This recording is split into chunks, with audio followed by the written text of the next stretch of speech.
Hello दोस्तों, welcome to ग्रोलिटी। तो आज मैं आ गया हूँ एक नए वीडियो के साथ और आज मैं इस वीडियो में बताने वाला हूँ कि इंडिया के कौन 4 ऐसे सेक्टर्स हैं जिनका अभी फ्यूचर्स आने वाला है और कहाँ आप इन्वेस्टमेंट करें ताकि वो आपको अच्छे से अच्छा रिटर्न प्रोवाइड करे, ताकि आप लॉन्ग टर्म में एक वेल्थी पर्सन बन सको। तो मैं इस वीडियो में 4 सेक्टर्स बतलाऊंगा और आपको उस सेक्टर्स के कौन फ्यूचर में अच्छा स्टॉक्स होंगे उन स्टॉक्स के बारे में मैं भी बतलाऊंगा। तो वीडियो में बने रहिएगा और अगर आप पहली बार ग्रोलिटी चैनल पे आए हो तो प्लीज़ चैनल को सब्सक्राइब कर दीजिएगा और बेल नोटिफिकेशन को ऑल कर दीजिएगा ताकि आपको फाइनेंस से रिलेटेड और स्टॉक मार्केट से रिलेटेड आपको सारी वीडियो सबसे पहले और सबसे फास्ट आपके पास पहुंच जाए। तो चलिए दोस्तों, मैं आ गया हूं अपने लैपटॉप के स्क्रीन पे। तो मैं आपको बतलाऊंगा कि कौन से जो इंडिया के फ्यूचर सेक्टर हैं उनके बारे में मैं बतलाता हूं। तो देखिए, सेक्टर को मैंने इस तरह से डिजाइन किया है कि कौन से सेक्टर्स में अभी अपकमिंग चेंजेस होने वाले हैं, किसमें बहुत ही ज़्यादा मतलब इन्वेस्ट होने वाला है, उन सेक्टर को मैंने चूज किया है। वैसे तो बहुत सभी सेक्टर्स डेवलपमेंट इंडिया में डेवलपिंग फेज में है, तो सभी में ग्रोथ है, लेकिन कुछ ऐसे सेक्टर्स हैं जहां बूम मतलब एक तरह से समझ जाइए रॉकेट के स्पीड में वहां पे आपको ग्रोथ देखने को मिलेंगे। तो वो सेक्टर्स के बारे में मैं बतलाने वाला हूँ। मैंने फर्स्ट नंबर पे आपको रखा है ग्रीन एंड क्लीन एनर्जी को। तो ग्रीन एंड क्लीन एनर्जी के बारे में मैं बात करता हूँ क्योंकि इसमें आप देख सकते हो इन्वायरमेंट प्रॉब्लम्स बहुत ज़्यादा हो रहे हैं। बहुत ज़्यादा कोल से या किसी भी चीज़ से अगर हम इलेक्ट्रिसिटी क्रिएट कर रहे हैं तो उसमें क्या हो रहा है, बहुत ज़्यादा पोल्यूशन फैल रहा है, इन्वायरमेंट को बहुत ज़्यादा नुकसान पहुंच रहा है।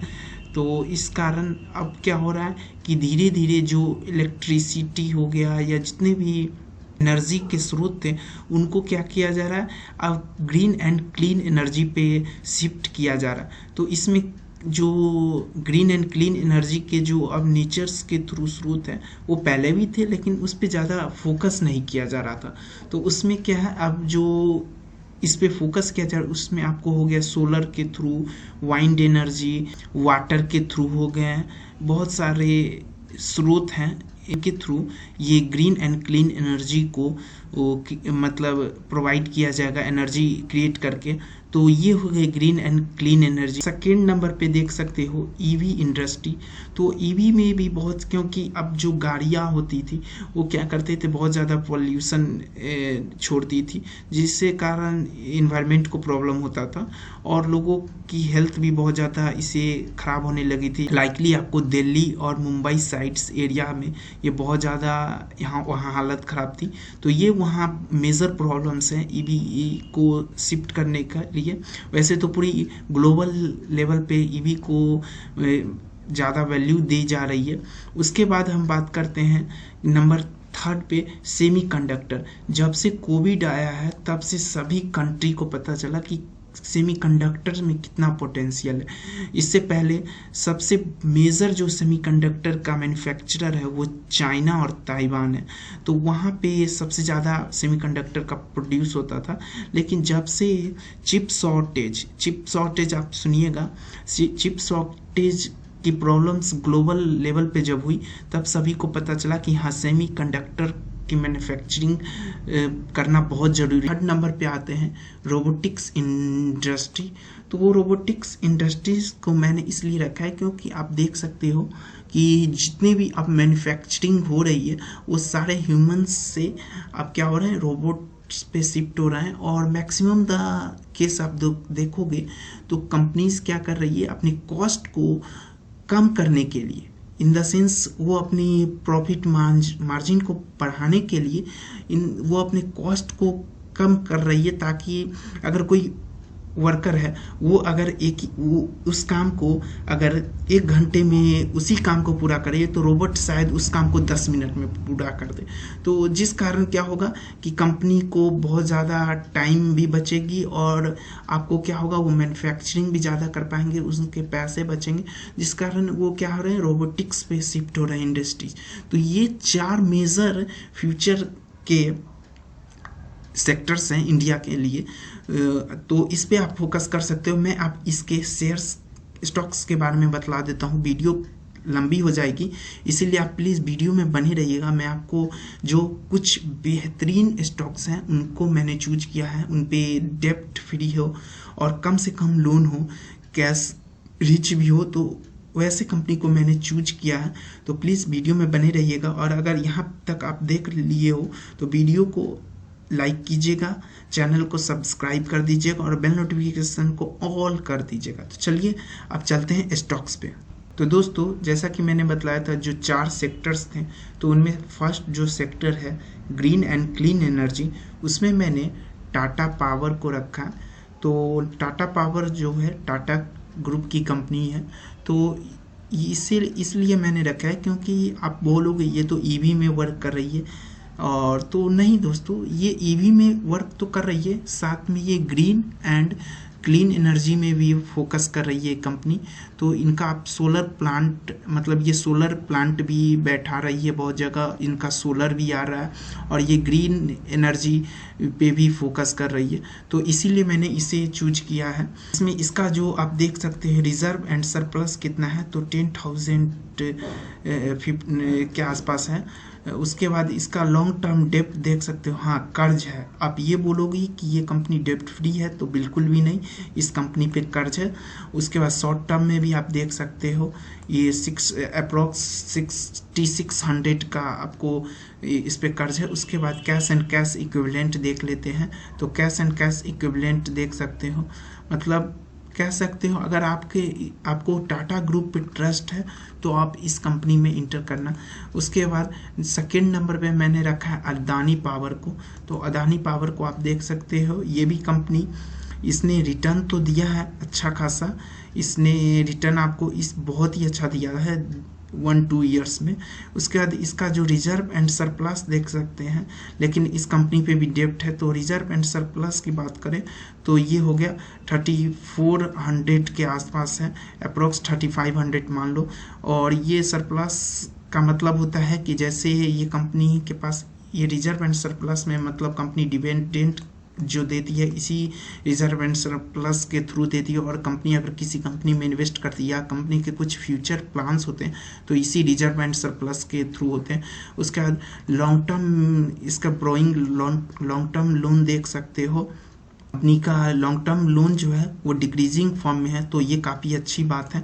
उसका शॉर्ट टर्म जो लोन है वो कुछ ठीक ठाक नहीं कहोगे क्योंकि ये बढ़ते ही जा रही है, तो शॉर्ट टर्म में भी कंपनी के पास बहुत सारा लोन है।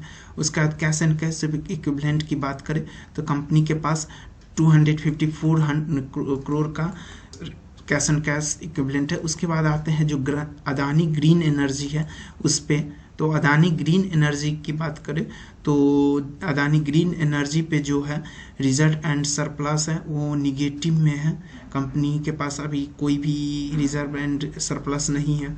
उसके बाद इस पे लोन है या नहीं, तो इस पे भी भारी भरकम लोन है लॉन्ग टर्म में भी, और शॉर्ट टर्म में की बात करें तो शॉर्ट टर्म में भी कंपनी पे बहुत ही ज़्यादा लोन है। उसके बाद कैश एंड कैश इक्विवेलेंट की बात करें तो कैश एंड कैश इक्विवेलेंट तो 369 करोड़ का, तो ये बात है कि अगर, लेकिन कंपनी में ग्रोथ बहुत ही ज़्यादा है। अदानी को तो आप जानते ही होगी, इनके कंपनी में आपको ग्रोथ बहुत ज़्यादा दिखेगी और डेप्थ भी ज़्यादा दिखेगी, ये आप देख सकते हैं। तो इसके बाद मैं ग्रीन एंड क्लीन एनर्जी में एक और कंपनी को रखा है, वो है रिलायंस इंडस्ट्री। तो रिलायंस इंडस्ट्री को मैंने इसलिए रखा है क्योंकि रिलायंस सिर्फ एक ही कंपनी के अंदर बहुत सारे इनके सब्सिडरीज है, इनका मेजर ये है प्रॉब्लम कि इनका अलग अलग कंपनी लिस्टेड नहीं है। जैसे अदानी का 7 कंपनी, शायद हाँ 7 कंपनी लिस्टेड है, लेकिन रिलायंस का क्या है कि अभी तक ये कंपनी अपनी सब्सिडियरी को लिस्ट नहीं कराई है, जिस कारण इसका एक ही कंपनी के अंदर बहुत सारे सब्सिडरीज है। तो मैं इसको भी आपको कहूँगा कि पॉइंट ऑफ व्यू से आप इसे देखिए। वैसे जो मैंने कंपनी बताया वो सारे में ग्रोथ बहुत ज़्यादा है, ये बात है, लोन है लेकिन ग्रोथ भी है। तो आप ये कंपनी देख सकते हो, इस पे लोन है या नहीं। तो इसका रिजर्व एंड सरप्लस देख सकते हो अप टू 4,64,762 करोड़ का इसके पास रिजर्व एंड सरप्लस है। लोन भी इन पे बहुत ज़्यादा है, तो कंपनी भी बहुत बड़ी है। उसके बाद शॉर्ट टर्म में आप देख सकते हो इन पे लोन 27,000 का है। उसके बाद आप कैश एंड कैश इक्विवेलेंट की बात करें तो 21,714 करोड़ का इसके पास कैश एंड कैश इक्विवेलेंट है। उसके बाद बात करते हैं ईवी सेक्टर्स के जो टॉप 2 कंपनीज हैं उनके बारे में। तो नंबर 1 पे है, मैंने टाटा मोटर्स को रखा है। तो टाटा मोटर्स को मैंने इसलिए रखा है क्योंकि कंपनी पे कर्ज है, लेकिन कंपनी के जो मैनेजमेंट है उन्होंने बोला था कि मैं 3 साल के अंदर में 2021 से 3 साल के अंदर में मैं कर्ज मुक्त कर दूंगा कंपनी को, 2020, 21, 22, 23 के अंदर। तो इस पे भी लोन है। तो लोन की बात करें तो कंपनी के पास टू 14,000 का लोन है। और रिजर्व एंड सरप्लस की बात करें तो 19,000 का इनके पास रिजर्व एंड सरप्लस है। उसका शॉर्ट टर्म बोरोइंग की बात करें तो 9100 का इनके पास शॉर्ट टर्म लोन है। और कैश एंड कैश इक्विवेलेंट की बात करें तो 2600 करोड़ का इनके पास कैश एंड कैश इक्विवेलेंट है। नंबर 2 पे बात करें तो नंबर 2 पे है महिंद्रा एंड महिंद्रा। तो महिंद्रा एंड महिंद्रा को मैंने इसलिए चूज किया क्योंकि इसके भी ईवीज जो गाड़ियां हैं वो काफ़ी लाइनअप में है। जैसे टाटा मोटर्स की बहुत सारा, और टाटा मोटर्स की बात करें तो उनका जो 80% आपको मार्केट शेयर ईवी सेक्टर में टाटा मोटर्स का है। उसके बाद महिंद्रा की बात करें तो महिंद्रा भी ईवी सेक्टर में अभी शायद 2023 में जनवरी में इनका ईवी एक गाड़ी लॉन्च होने वाला है। और इनके बहुत सारे जो गाड़ियां हैं वो लाइनअप में है, वो जल्दी लॉन्च हो जाएगी ईवी में। तो महिंद्रा का भी बहुत ही अच्छा आप ले सकते हो ईवी में। उसके बाद आप इनकी जो रिजर्व एंड सरप्लस की बात करें तो 38,000 का अप्रॉक्स आप ले सकते हो रिजर्व एंड सरप्लस। और लॉन्ग टर्म जो लोन है वो 5600 का है, और शॉर्ट टर्म है वो 811 का है। उसके बाद कैश एंड कैश इक्विवेलेंट की बात करें तो 3600 का आप समझ जाओ कैश एंड कैश इक्विवेलेंट है। उसके बाद बात करते हैं सेमीकंडक्टर पे। तो सेमीकंडक्टर को पे मैंने 2 कंपनीज को रखा है। तो सेमीकंडक्टर में मुझे अभी तक कोई अच्छी कंपनी मिली नहीं है, इसीलिए मैंने इस 2 कंपनी को ही चूज किया। आप अगर इसमें सेमीकंडक्टर में इंटर करना चाहते हो तो कीजिए, वरना नहीं भी कर सकते, क्योंकि जो वेदांता है उसकी अभी कोई कंपनी इस पर लिस्टेड नहीं है। जो आप वेदांता देखते होंगे वो कंपनी सेमीकंडक्टर मैन्युफैक्चरिंग नहीं करेगी, उसकी एक और कंपनी है सब्सिडरी, वो कंपनी मैन्युफैक्चरिंग करेंगी, तो वो कंपनी लिस्टेड नहीं है, समझ जाइए आप लोग। तो जो वेदांता है वो तो नहीं करने वाली। तो मैं कैसे सेमीकंडक्टर का जो चिप है वो मैन्युफैक्चरिंग कोई इंडिया में अभी है नहीं, लेकिन ये छोटे मोटे जो कंपनीज है जैसे एसएम टेक्नोलॉजी है तो ये कर रही है। और एक आरपीआर जो कंपनी है वो अभी सेमीकंडक्टर, और भी कंपनी है जिस पे बहुत ज़्यादा मुझे अच्छा फाइनेंस बैलेंस शीट अच्छा नहीं लगा, तो जिस कारण मैंने उसे इंक्लूड नहीं किया है। तो आप देख सकते हो इसका आप बैलेंस शीट, तो इस पे जो रिजर्व एंड सरप्लस है वो 61 करोड़ का है, और लॉन्ग टर्म ब्रोइंग है वो 6 करोड़ का है, और शॉर्ट टर्म 27 अप्रॉक्स मान लो। उसके बाद कैश एंड कैश इक्विवेलेंट की बात करें तो 7.5 करोड़ का इसके पास कैश एंड कैश इक्विवेलेंट। उसके बाद आरपीआर जो कंपनी है उसकी बात करते हैं तो इस पे जो शॉर्ट टर्म बोरोइंग है, इस पे जो लॉन्ग टर्म बोरोइंग है वो 0 है, और शॉर्ट टर्म बोरोइंग 6.5 करोड़ का है। और इसका रिजर्व एंड सरप्लस की बात करें तो 19 करोड़ का रिजर्व एंड सरप्लस है। और कैश एंड कैश इक्विवेलेंट आपकी बात करें तो आप देख सकते हो अप टू 1 करोड़ के अंदर ही है। तो कह सकते हो ओके वाली जो ये दोनों कंपनी है सेमीकंडक्टर में, मुझे दोनों में से कोई भी पसंद नहीं, मेरी ओपिनियन मान लो तो ये दोनों मैं ऐसे ही इंक्लूड किया हूँ।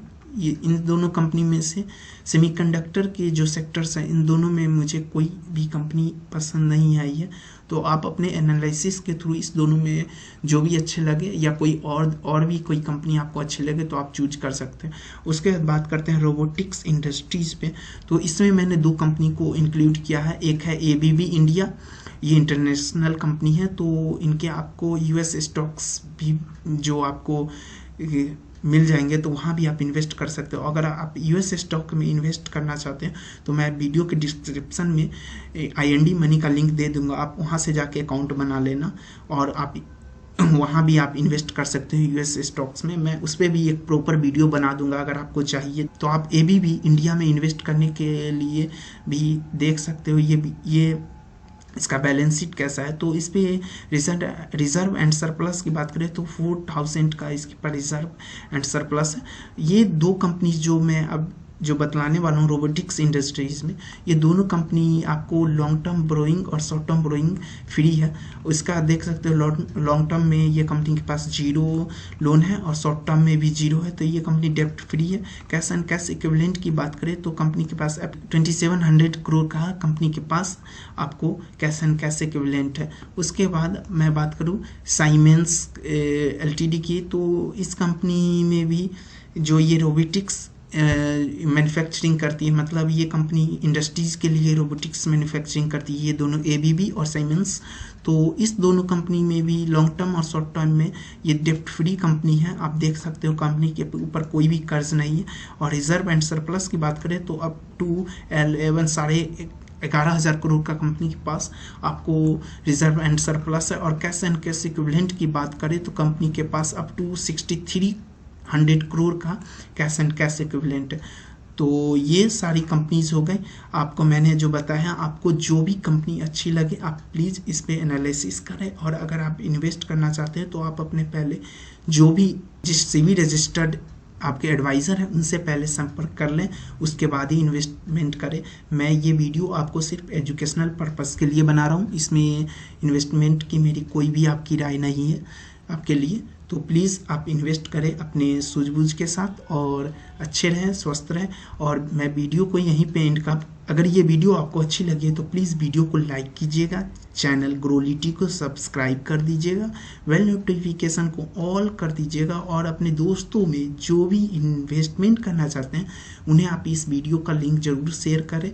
और आप फ्यूचर सेक्टर्स के बारे में जानकारी चाहते हैं और भी किसी भी सेक्टर्स, शेयर्स और स्टॉक्स के बारे में, तो प्लीज़ वीडियो के कमेंट कीजिए कि आपको किस शेयर्स के रिलेटेड या सेक्टर के रिलेटेड वीडियो चाहिए। अगर आप डीमेट अकाउंट ओपन करना चाहते हैं तो वीडियो के डिस्क्रिप्शंस में मैं ज़ेरोधा जितने भी ब्रोकर हैं जो आपको डीमेट अकाउंट प्रोवाइड करते हैं उन सारे के लिंक्स मैं आपको वीडियो के डिस्क्रिप्शन में दे दूंगा। आप जाके वहाँ से वीडियो को देख के और आप डीमेट अकाउंट ओपन कर सकते हो ताकि मुझे भी कुछ सपोर्ट हो सके। और आप प्लीज़ चैनल को सपोर्ट कीजिए। Bye bye, take care.